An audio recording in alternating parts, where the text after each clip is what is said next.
नमस्कार, मैं तरुण वर्मा दिल्ली में क्लिनिकल साइकोलॉजिस्ट हूँ और मैं सीबीटी यानी कि कॉग्निटिव बिहेवियरल थेरेपी डिफरेंट जो मेंटल हेल्थ कंडीशंस हैं उसके लिए प्रोवाइड करता हूँ।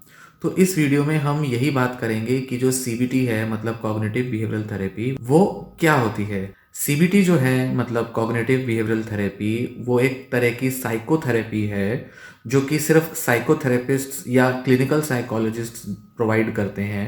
इंडिया में क्लिनिकल साइकोलॉजिस्ट ही साइकोथेरेपिस्ट होते हैं जिसमें हम अपने negative thought patterns, negative thoughts, beliefs इनको आइडेंटिफाई करके इनको बदलने की कोशिश करते हैं क्योंकि इन नेगेटिव बिलीव्स और थॉट्स का हमारे बिहेवियर और इमोशंस पर इम्पैक्ट होता है।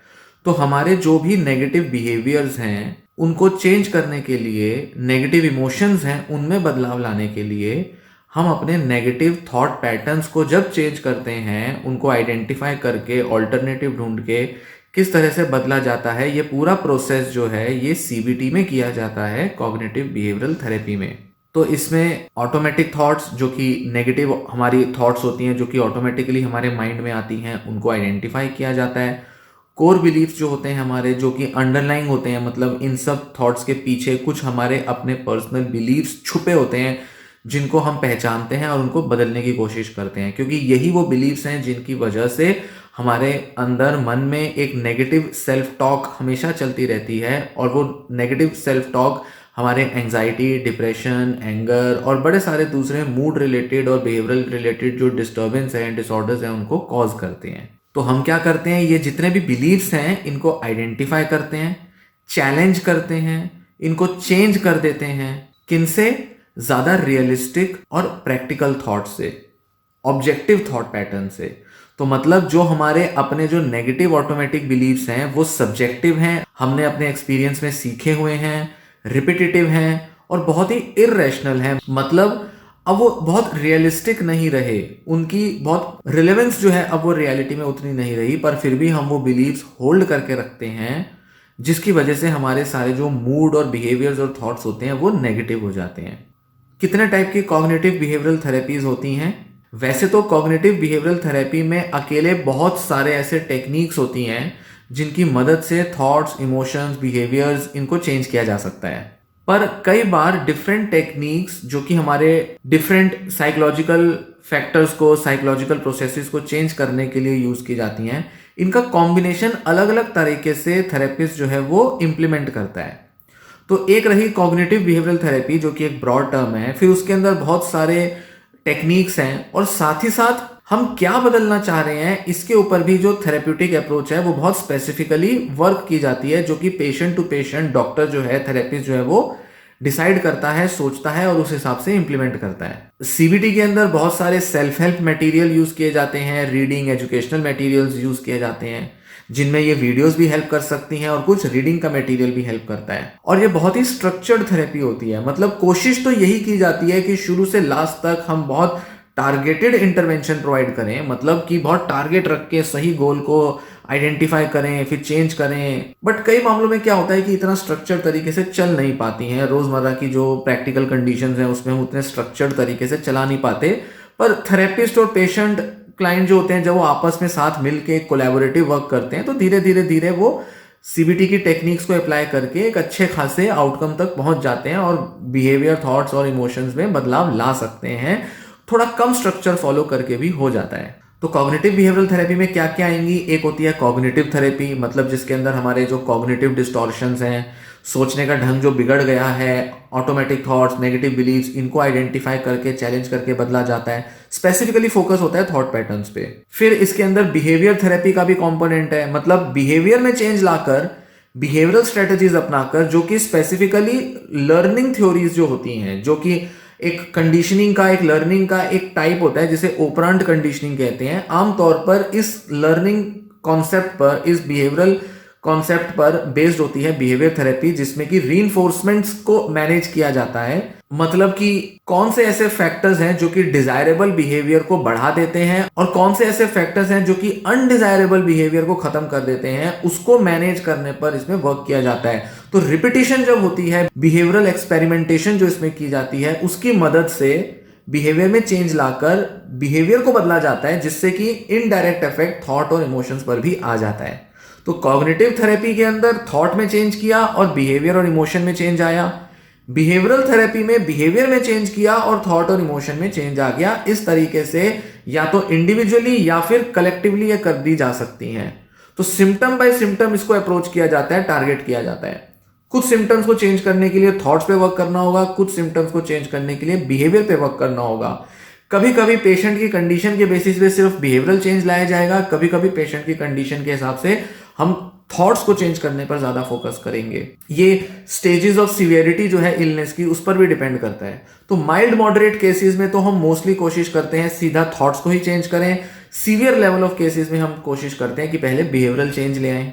इसी तरह से एक और होती है मल्टी मोडाल थेरेपी, जिसके अंदर क्या किया जाता है, हमारे ब्रेन, बिहेवियर और हमारी जो फंक्शनिंग है उसके 7 अलग अलग मोडेलिटीज को टारगेट करके साइकोलॉजिकल इश्यूज को ट्रीट किया जाता है। वो 7 अलग अलग मोडेलिटीज कौन सी होती हैं? Behaviour, emotions, bodily sensations, mental imagery, हमारे जो माइंड में जो इमेजेस बनती हैं वो, कॉग्निशन मतलब थिंकिंग प्रोसेस, इंटरपर्सनल फैक्टर्स मतलब रिलेशनशिप फैक्टर्स, और फिर बायोलॉजिकल एस्पेक्ट्स मतलब हमारा बायोलॉजिकली स्ट्रेस, हमारा बॉडीली फंक्शंस कैसे परफॉर्म कर रहे हैं वो।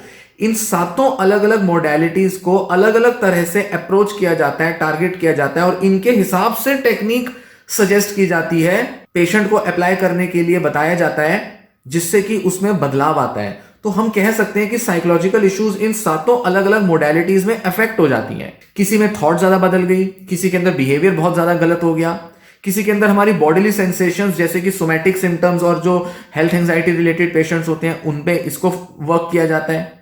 फिर किसी के अंदर डायरेक्टली इमोशन को टारगेट किया जाता है, जिसके लिए हम इमोशनल रिलीज या कोपिंग स्ट्रेटेजीज पर वर्क करते हैं। रिलेशनशिप फैक्टर्स बहुत इंपॉर्टेंट होते हैं। मेंटल इमेजरी बहुत इंपॉर्टेंट होती है। आमतौर पे आप इस टाइप की मोडेलिटी पर ज्यादातर वीडियोस या ज्यादातर कंटेंट पढ़ेंगे, सुनेंगे नहीं। मैं इस पर आगे कभी डिस्कस करूंगा। मेंटल इमेजरी पर वर्क करना बहुत सिग्निफिकेंट होता है। साथ ही साथ बायोलॉजिकल एस्पेक्ट्स, जैसा कि बताया कि हमारा स्ट्रेस लेवल, एंजाइटी लेवल, उसको कैसे मैनेज किया जाए, जिसके लिए हम रिलैक्सेशन, ब्रीदिंग एक्सरसाइजेस पर फोकस करते हैं। तो अलग अलग पेशेंट के अलग अलग कंडीशंस को किसी ना किसी मोडेलिटी के हिसाब से हम टारगेट करते हैं और उस हिसाब से हम बदलाव लाने की कोशिश करते हैं।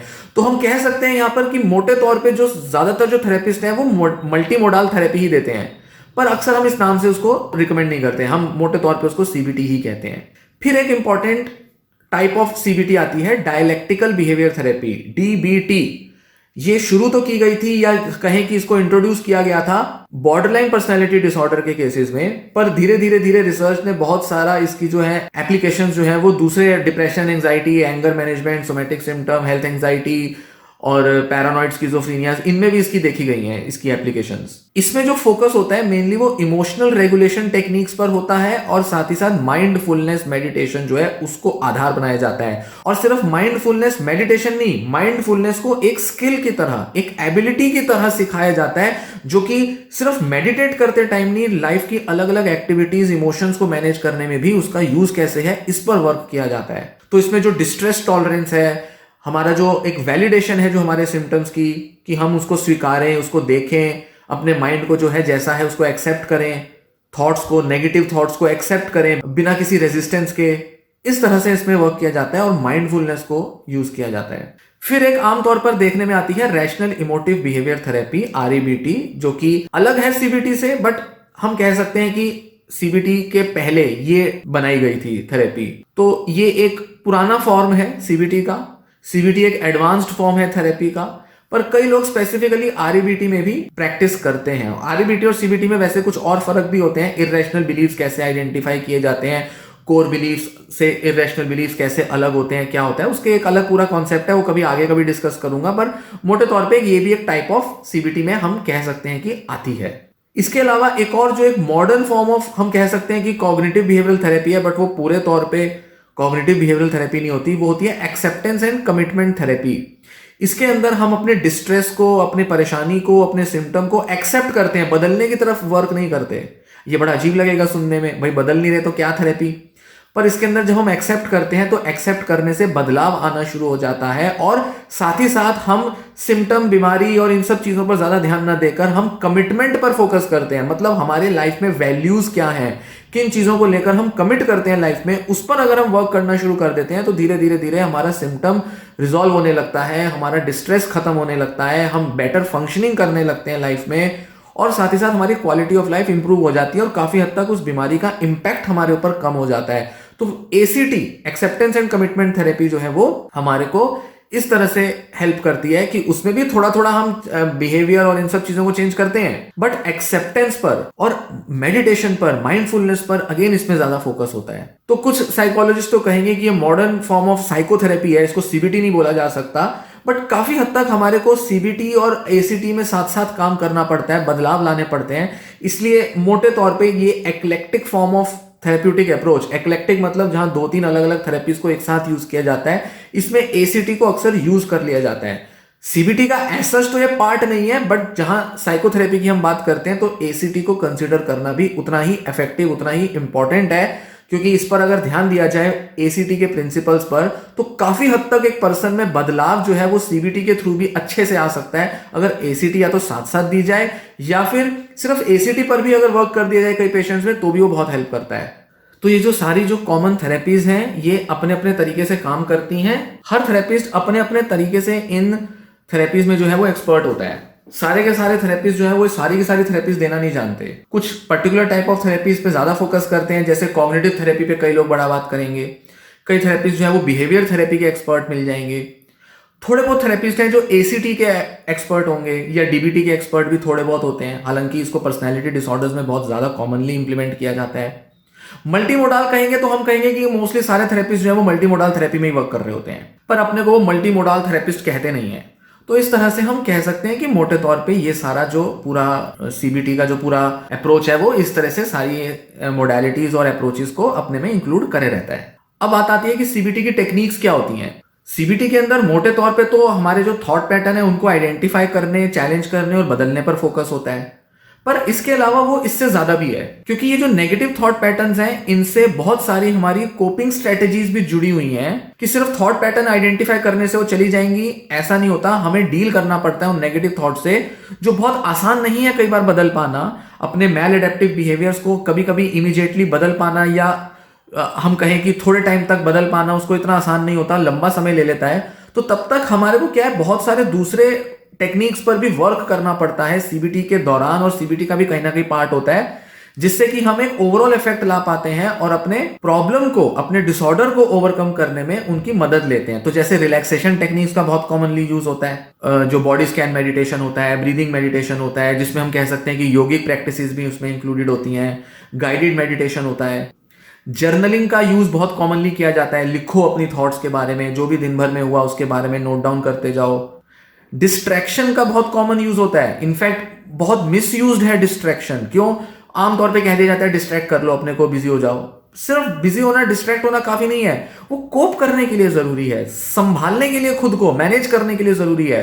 तो कुछ टाइम तक CBT के दौरान डिस्ट्रैक्शन पर वर्क करना बहुत जरूरी होता है। फिर रोल प्लेइंग भी इसका पार्ट होता है, जो कि वैसे तो गेस्टॉल्ट थेरेपी का पार्ट होता है, बट रोल प्लेइंग पर भी काफी कॉमनली वर्क किया जाता है। मतलब कि पेशेंट और थेरेपिस्ट जो हैं वो इस तरह से इंटरेक्ट करते हैं कि जो पेशेंट है वो अपनी प्रॉब्लम को दूर करने के लिए एक डिफरेंट रोल ले लेता है और थेरेपिस्ट एक अलग रोल ले लेता है। तो वो उस अलग अलग रोल में आकर आपस में बात करते हैं और माइंडसेट को, जो कि एक डिफरेंट रोल में होता है, उसको ऑब्जर्व करते हैं, उसको नोटिस करते हैं। तो दूसरे के मन को अलग तरह से वर्क करता हुआ, खुद के मन को अलग तरह से वर्क करता हुआ जब हम डिफरेंट रोल लेकर, आइडेंटिटी लेकर जब हम देखते हैं, तो उससे किस टाइप का थॉट प्रोसेस होना चाहिए, कैसा हमारा डिफरेंट पर्सपेक्टिव होना चाहिए, किस तरह से हम एक अलग तरह से सोच सकते हैं, ये हमें समझ में आ जाता है।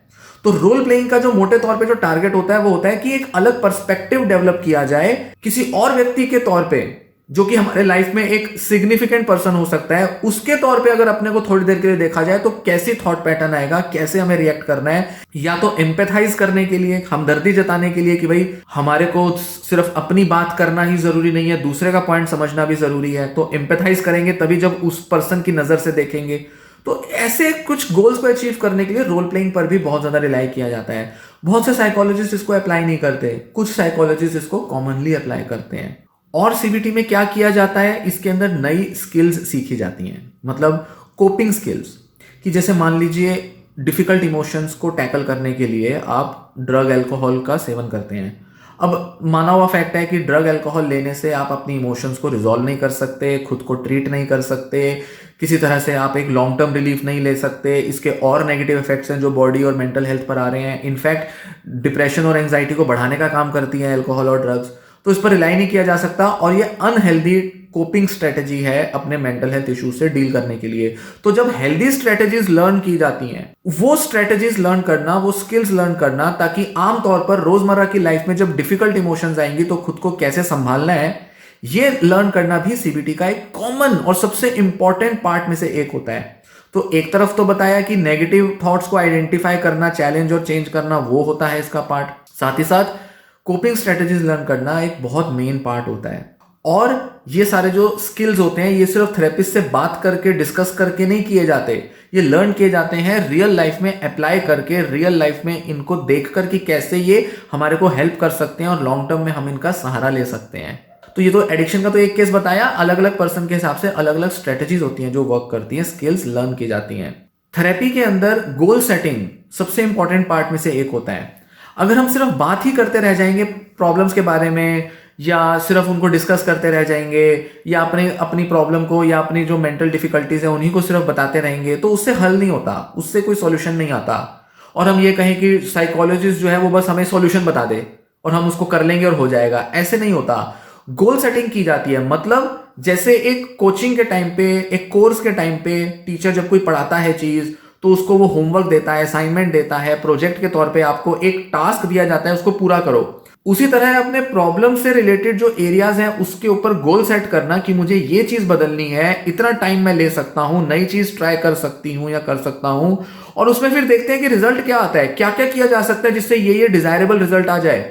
जब इस तरीके से अप्रोच किया जाता है तो वो गोल सेटिंग हमें सिखाता है कि कैसे एक फिक्स्ड गोल की तरफ बढ़ा जाए ताकि रिजल्ट को देखा जा सके। नहीं तो ऐसी हवा में बातें चलती रहेंगी और रिजल्ट आएगा ही नहीं, और हम कहेंगे कि भाई थेरेपी वर्क नहीं करी, काउंसलिंग वर्क नहीं करी, वहां तो सिर्फ बातें होती हैं। एक बार जब हम ये गोल सेट करके अपने सिम्टम को, अपनी प्रॉब्लम को दूर करना सीख जाते हैं, तो उससे होता क्या है कि हम थेरेपी में तो जब तक है तब तक तो ये सब करेंगे थेरेपिस्ट की गाइडेंस में, पर उसके बाद अपने लाइफ के दूसरे एरियाज में भी उसे इंप्लीमेंट कर पाएंगे और साथ ही साथ थेरेपी खत्म होने के बाद में भी इनको इंप्लीमेंट कर पाएंगे। तो ये स्किल्स हमें सीखनी जरूरी है। गोल सेट करके अपनी प्रॉब्लम को अचीव करने का जो पूरा प्रोसेस है उसको हम एक एक्रोनिम से समझ सकते हैं कि स्मार्ट एक एक्रोनिम होता है जो कि यूज किया जाता है। किस तरह से गोल सेट किए जाते हैं इस बारे में। स्मार्ट गोल्स का मतलब क्या होता है, स्पेसिफिक, एक बिहेवियर एक प्रॉब्लम से रिलेटेड हो, ऐसे नहीं कि जनरल बोल दिया, जनरल बात कर दी। मेजरेबल, आमतौर पे उसकी एक रेटिंग्स दी जाती हैं, क्वेश्चंस के थ्रू उसको असेस किया जाता है, इस तरह से हम उसको मॉनिटर करते हैं, नोटिस करते हैं। नेक्स्ट इज अटेनेबल, भाई अचीवेबल होना चाहिए, ये नहीं कि ऐसे गोल्स रखती है जो अचीव ही नहीं हो सकते, या बहुत फ्यूचर के गोल्स को पहले से सेट कर लिया, ऐसा भी नहीं हो सकता। तो नियर शॉर्ट टर्म गोल्स होने चाहिए जो नियर फ्यूचर में अचीव किए जा सके, अटेनेबल हो। नेक्स्ट होता है रिलेवेंट, भाई प्रॉब्लम से, डिसऑर्डर से रिलेटेड होने चाहिए, इधर उधर की बातें नहीं करनी और दूसरी इधर उधर की एक्स्ट्रा प्रॉब्लम सॉल्व नहीं करनी। क्यों?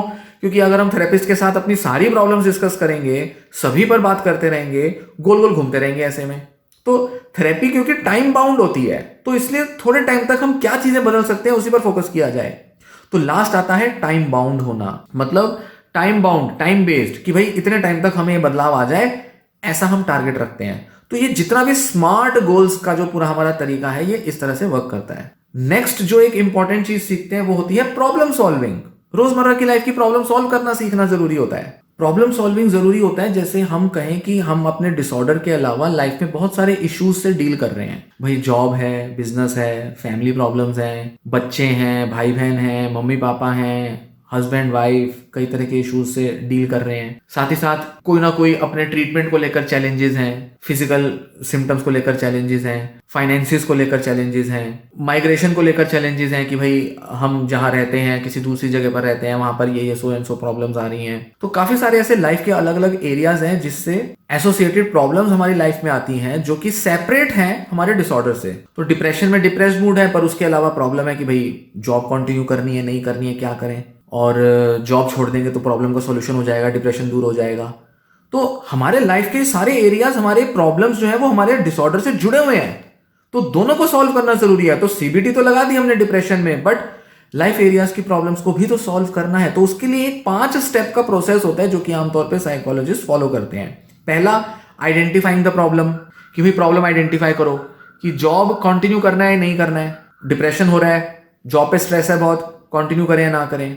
दूसरा, generating a list of possible solutions, कि अच्छा क्या क्या कर सकते हैं, अगर मैं जॉब कंटिन्यू करूं तो कब तक कंटिन्यू करना है, कब जो है मैं रेजिग्नेशन दूं, क्या मैं इसके अंदर ये सोच सकता हूं कि मैं डिफरेंट डिपार्टमेंट में वर्क कर लूं, क्या मैं थोड़े टाइम की छुट्टी ले सकता हूं, क्या मैं थोड़े टाइम के लिए क्या मैं डिफरेंट नेचर ऑफ वर्क कर सकता हूं। तो कुछ ऐसे हमने पॉसिबल सॉल्यूशंस हमने जनरेट कर लिए। नेक्स्ट आता है evaluating the strength and weakness of each possible solution, कि क्या फायदा होगा, क्या नुकसान होगा, कितना पॉसिबल है कि हम इस पर वर्क कर पाए, कितना पॉसिबल है हम इस सॉल्यूशन पर वर्क कर पाएंगे। तो हर एक को प्रॉपर इवेल्युएट करना, ये हो गया। नेक्स्ट, जब सारा सोच विचार कर लिया तो एक सॉल्यूशन को अब हम इंप्लीमेंट करते हैं, देखते हैं कि ये इंप्लीमेंट हो पाता है नहीं, देखते हैं इससे फायदा क्या होगा। फिर हम इंप्लीमेंट करते हैं सॉल्यूशन को और फिर सॉल्यूशन का रिजल्ट देखते हैं, सॉल्यूशन का इंपैक्ट देखते हैं। लास्ट में आ गया कि हम implementing the solution and evaluating it's impact, कि अब इसका असर क्या आया। तो ये पूरा एक प्रोसेस जो है 5 स्टेप का, ये सही तरीके से समझकर अगर इंप्लीमेंट किया जाए थेरेपिस्ट की मदद से, या 1-2 बार थेरेपिस्ट की मदद से इसको सीख भी लिया गया तो बाद में हम खुद भी इसको इंप्लीमेंट कर सकते हैं। बेसिक सी 5 स्टेप प्रोसीजर हम कह सकते हैं होता है, आमतौर पर हम ऐसे ही सोचते समझते हैं। नेक्स्ट एक जो हम कहें कि टेक्निक होती है सीबीटी की, वो होती है इंट्रोस्पेक्शन, सेल्फ मॉनिटरिंग। भाई सबसे ज्यादा जरूरी है खुद को ऑब्जर्व करना, खुद को इंट्रोस्पेक्ट करना, अपने विचारों को समझ पाना, अपनी इमोशंस और इनके आपस के कनेक्शंस को समझ पाना, सुबह शाम दोपहर कब कौन सा सिम्टम बढ़ता है, कम होता है, किस चीज का कितना इंपैक्ट आता है, खुद के बारे में ये सारा प्रॉपर सेल्फ मॉनिटरिंग करना सबसे इंपॉर्टेंट पार्ट होता है सीबीटी का। और ना ही सिर्फ ये प्रॉब्लम को समझने में, प्रॉब्लम को एसेस करने में हमें हेल्प करता है, हमारा ट्रीटमेंट प्लान क्या हो, ट्रीटमेंट पर कैसे वर्क करना है, और ट्रीटमेंट करते वक्त भी खुद को कैसे सेल्फ मॉनिटर करना है ताकि रिजल्ट्स को हम इवेल्युएट कर पाए। ये सारा प्रोसेस जो होता है अच्छी सेल्फ मॉनिटरिंग मांगता है, इंट्रोस्पेक्शन मांगता है। तो ऐसे में अपनी सेल्फ मॉनिटरिंग पर वर्क करना ये बहुत एसेंशियल पार्ट होता है सीबीटी का। आप कह सकते हैं कि जैसे मान लीजिए आप जिम जाते हैं या कोई ऐसी ब्रीदिंग एक्सरसाइजेस फॉलो करते हैं, या आजकल जैसे वो वियरेबल्स होते हैं, हाथ पे हम एक बैंड पहन लेते हैं और उससे अपना हार्ट बीट, ब्लड प्रेशर कुछ ना कुछ मेजर करते रहते हैं। ये सारी चीजें सेल्फ मॉनिटरिंग ही है, यही करना होता है एक तरीके से हमें, बस ये हमें मूड और थॉट्स के कॉन्टेक्स्ट में करना होता है। तो वही सेल्फ मॉनिटरिंग है, अपने अंदर जो भी चेंज ला रहे हैं उसका। अब एक इंपॉर्टेंट पॉइंट आता है कि सीबीटी किन चीजों में हमारी हेल्प कर सकता है। क्या वो सिर्फ साइकोलॉजिकल डिसऑर्डर्स में हेल्प करता है, या ये बिना उसके भी हमें हेल्प कर सकता है, मतलब डिसऑर्डर नहीं है और क्या हम इससे नॉर्मल भी हेल्प ले सकते हैं। हाँ, हम अपने डिफिकल्ट इमोशन से डील करने में, रिलेशनशिप प्रॉब्लम्स में, negative thought pattern, irrational beliefs, personality problems में, कई सारी चीजों में सीबीटी का हेल्प ले सकते हैं। तो कुछ जो क्लिनिकल कंडीशंस होती हैं जहां पर सीबीटी को बहुत ज्यादा यूज किया जाता है वो कौन सी होती हैं, जैसे एडिक्शन, किसी भी टाइप की एडिक्शन, भले वो सब्सटेंस अब्यूज एडिक्शन हो, ड्रग्स की, अल्कोहल की, या सोशल मीडिया एडिक्शन हो, पॉर्न एडिक्शन हो, सेक्स एडिक्शन हो गया, व्हाट्सएप की, फेसबुक की, किसी भी टाइप की एडिक्शन में इसको यूज किया जा सकता है। गेमिंग एडिक्शन में भी, anger related issues, anxiety related disorders जैसे GAD, generalised anxiety disorder, panic disorder, phobias होते हैं, social anxiety disorder, social phobia, agoraphobia, और दूसरे कुछ स्पेसिफिक फोबियाज हो गए जैसे हाइट का फोबिया, पानी का फोबिया, खून का फोबिया, या किसी भी टाइप का छिपकली, लिजर्ड्स और रेप्टाइल्स का फोबिया, स्पाइडर्स का फोबिया, कोई भी इसमें भी यूज किया जा सकता है। डिप्रेसिव डिसऑर्डर्स जैसे कि major depressive disorder, MDD, dysthymia, mood disorders में जैसे बाइपोलर डिसऑर्डर हो गया, तो डिप्रेसिव एपिसोड और मेनिक एपिसोड, हालांकि मेनिक एपिसोड में लोग कम रिस्पॉन्स देते हैं, या हाइपोमेनिक एपिसोड में यूज किया जा सकता है। साइक्लोथाइमिया में जहां पर फ्रीक्वेंट चेंजेस आते हैं मूड्स के, ईटिंग डिसऑर्डर्स में, ओसीडी रिलेटेड बिहेवियर्स में और डिसऑर्डर्स में, body dysmorphic disorder, health anxiety, illness anxiety disorder, somatic symptom disorders जो सोमैटोफॉर्म वाले होते हैं, पेन डिसऑर्डर्स, सेक्सुअल डिसफंक्शन और उन वाले डिसऑर्डर्स में भी यूज किया जा सकता है। ईटिंग डिसऑर्डर्स में इसको बहुत कॉमनली यूज किया जाता है, जैसे ओबेसिटी हो रहा है, बहुत ज्यादा खा रहे हैं, कम खा रहे हैं, एनोरेक्सिया, बुलिमिया नर्वोसा, इन सब में, और पर्सनैलिटी डिसऑर्डर्स में भी इनको यूज किया जाता है। तो करीब करीब सारे जो मेडिकल कंडीशंस हैं, मतलब साइकेट्रिक वाली जो कंडीशंस हैं, उनमें इसका इंप्लीमेंटेशन हो सकता है।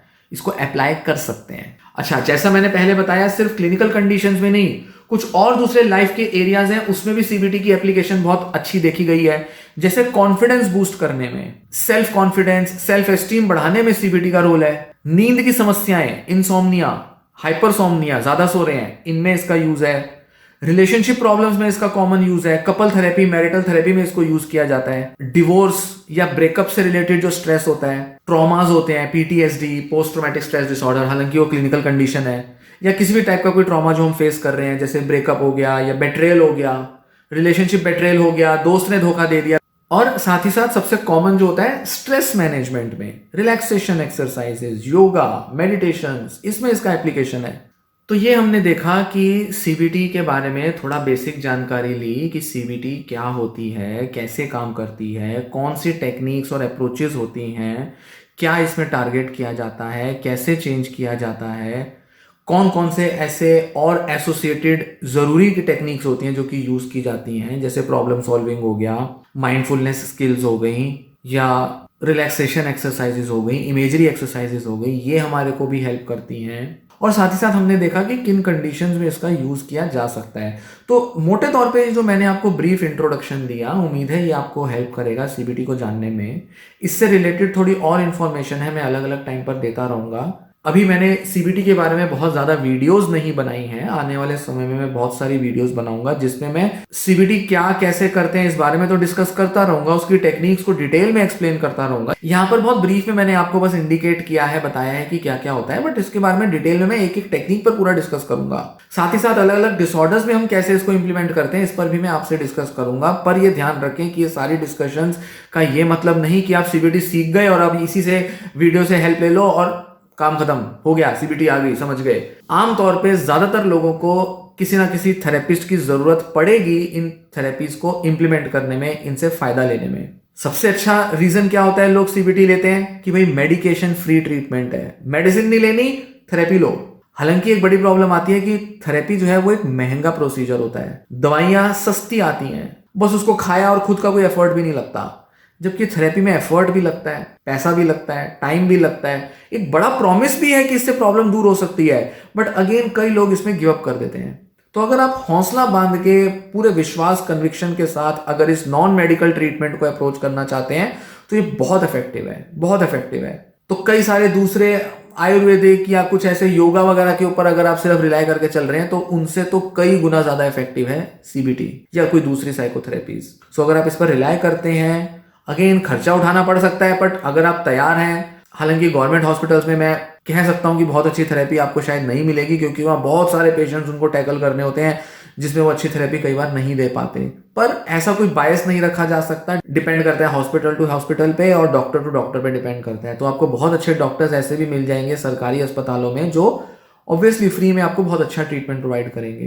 पर इतना मैं आपको कहूँ कि सस्ता ट्रीटमेंट ये नहीं मिलता, और दूसरा बहुत लंबा चलता है। कई बार कई केसेस में ये एक साल 2 साल तक चलती है थेरेपी। हालांकि कोशिश की जाती है कि सीबीटी, क्योंकि वो वैसी बहुत स्ट्रक्चर्ड और टाइम लिमिटेड होती है, तो कोशिश ये की जाती है कि जल्द से जल्द ट्रीटमेंट इसका जो है कर दिया जाए। तो थेरेपिस्ट जो होगा अच्छा, वो कोशिश करेगा कि टाइम बाउंड रखा जाए, 3 महीने 6 महीने, बस किसी किसी केस में लंबा टाइम लगता है। बट अगेन उसके अंदर कितना एक्सपेक्ट किया जाए कि भाई 3 महीने में क्या पूरी बीमारी चली जाएगी? नहीं। बाइपोलर, स्किज़ोफ्रेनिया, डिप्रेशन, कई बार पूरी बीमारी नहीं जाएगी, चली जाए बहुत अच्छी बात है, कुछ लोगों की पूरी तरह से चली जाएगी, पूरी गारंटी है चली जाएगी। बट कई केसेस में पूरी बीमारी नहीं जाती, बट बहुत हद तक आप सिम्टोमेटिक रिलीफ ले सकते हो और वो लंबे टाइम तक जो स्किल्स आप सीखते हो वो आपके साथ बनी रहेंगी। तो एक लॉन्ग टर्म बेनिफिट तो उसका जरूर मिलेगा। पर जैसा कि बताया कि किसी किसी केस में ज्यादा इफेक्ट आएगा, किसी में कम आएगा, किसी में जल्दी आएगा, किसी में देर से आएगा, किसी में पूरी कंडीशन उसकी क्योर हो जाएगी, किसी किसी में बिल्कुल क्योर नहीं हो पाएगी, बस एक ऊपर लेवल तक, किसी किसी लेवल तक असर आ जाएगा। पर बेनिफिट सबको मिलेगा जरूर, इसकी गारंटी श्योरिटी तो होती है अगर ठीक तरह से ली जाए। अगर आपका थेरेपिस्ट आपके साथ अच्छा रिलेशन बनाना जानता हो, उसके साथ बन गई हो आपकी अच्छी रिलेशनशिप और आपको भरोसा हो अगर थेरेपिस्ट पर, उसकी स्किल्स और नॉलेज पर। तो उम्मीद है ये जानकारी आपको पसंद आई होगी। वीडियो को लाइक करें, शेयर करें और साथ ही साथ चैनल सब्सक्राइब करें अगर अभी तक आपने चैनल सब्सक्राइब नहीं किया तो। और मेरे चैनल पर दूसरी वीडियोस भी देखिए जो इस बारे में मैंने बनाई हुई हैं।